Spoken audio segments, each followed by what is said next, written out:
Well, there's a difference between letting fear advise your steps or letting reason and thought advise your steps. So there's a difference, but it's important to know that, hey, I'm not going to jump into something without considering the risk, right? You have to know what the risks are, and you have to think through them, and you have to know that you can alleviate them. You have to know that, okay, worst case scenario, you can sort of downside risk test any sort of investment or any sort of career move you're going to make.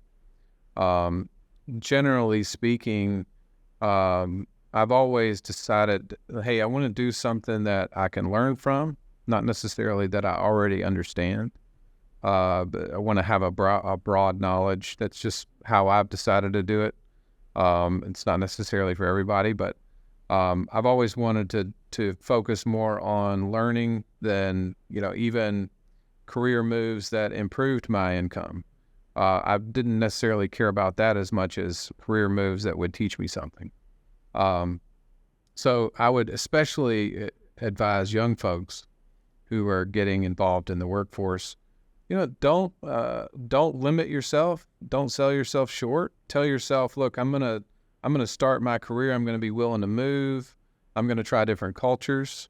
Living overseas and working overseas is, I think, very important, especially these days, to understand different cultures, different ways of doing things. But accept jobs. You might get you might come out of school as an engineer, for instance, and you might get offered a job making $90,000, and it's more money than you've ever seen. But it's doing something that you're super comfortable doing, and you know exactly what you're doing. And you're going to do that for the next 40 years, and then you're going to retire and die.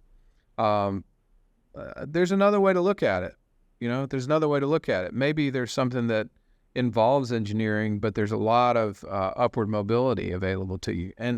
And you've got an opportunity to learn something new that you're not quite comfortable doing, but you can do it.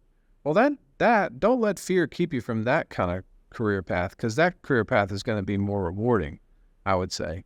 So I think I'm rambling at this point, but that's always the way I've thought about it.